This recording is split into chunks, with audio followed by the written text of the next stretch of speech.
A Russian federal television channel made a surprising admission. One of the Kremlin's top propagandists, Olga Skabeeva, stated live on air that new US sanctions under Donald Trump are dealing a serious blow to Russia's ability to continue the war.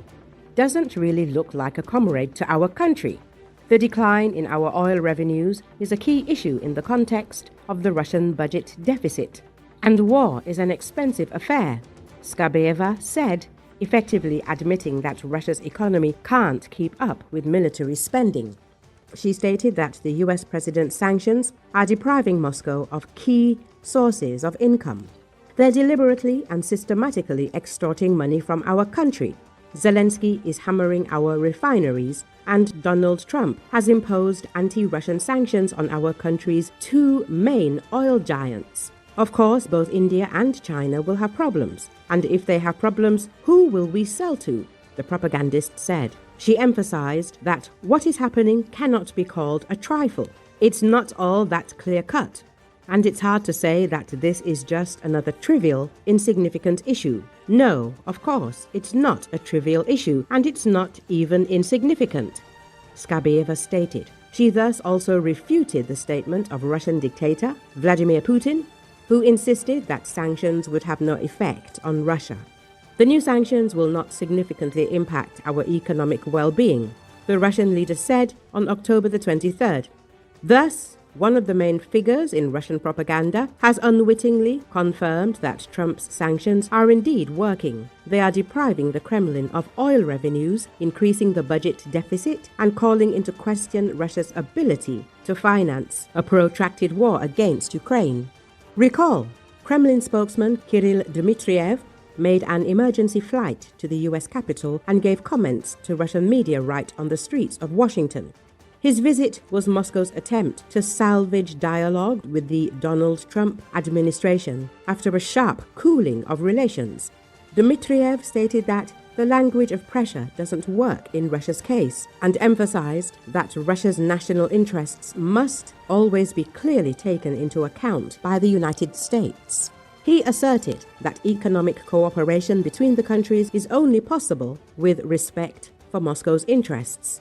The envoy claimed that sanctions and other restrictive Western measures would allegedly not have any impact on the Russian economy and also threatened the United States with rising prices at gas stations. Dmitriev tried to blame Europe, including Ukraine, for the fact that relations between Russia and the United States are not working out.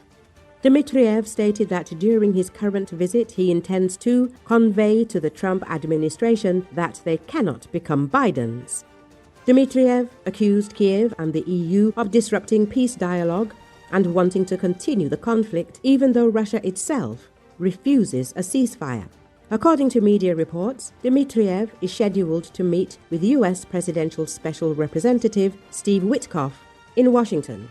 This visit is a desperate attempt by the Kremlin to stem the deterioration of relations with Trump. The American leader, realizing that the Kremlin was uninterested in genuine peace talks and was demanding the impossible, complete control over Donbass, including territories to the Russian army had failed to capture, cancelled a planned meeting with Putin in Budapest. Following this, Trump imposed tough sanctions against Russia for the first time in his second term, hitting oil exports, the Kremlin's key source of revenue.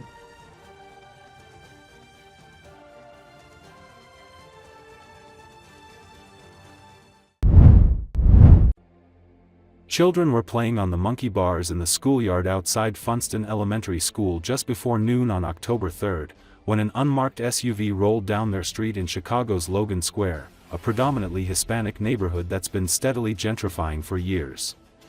According to Associated Press, cars followed behind it, drivers laying on their horns to alert neighbors that this was an immigration raid. A motorcycle pulled in front of the SUV, trying to block it, just yards from the school. There were no mass protests, no violence. Some teachers walking to lunch weren't even sure anything was happening. Suddenly, tear gas canisters flew from the window of the SUV. Smoke billowed. Teachers ran. The Hispanic community has lived with this terror for months, local business owner Aguirre Avalos said. She runs Luna y Cielo Play Cafe, a Spanish-language child care center near a few buildings away from where the tear gas was deployed. These kids are traumatized, Aguirre Avalos said.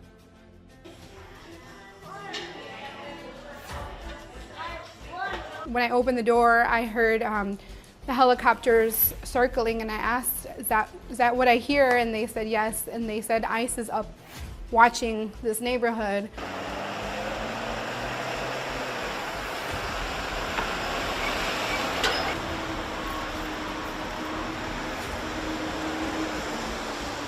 Where the gassing happened, it happened right next to a school.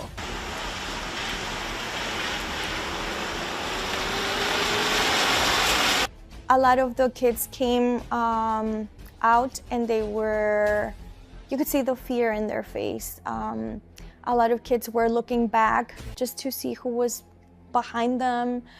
They were holding hands with a lot of pressure.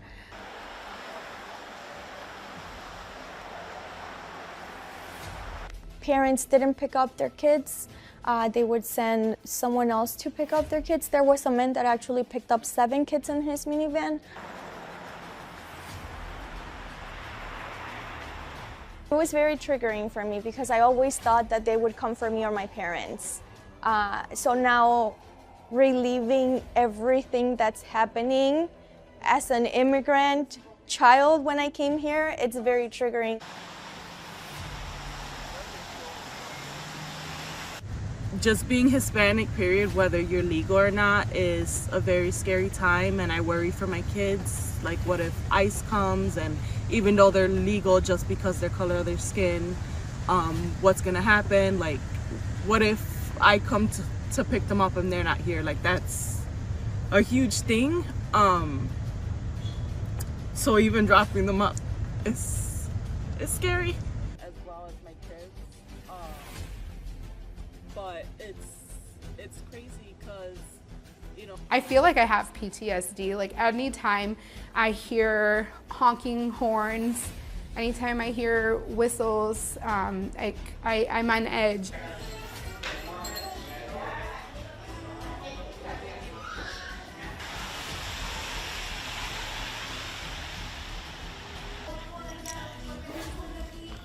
Double take.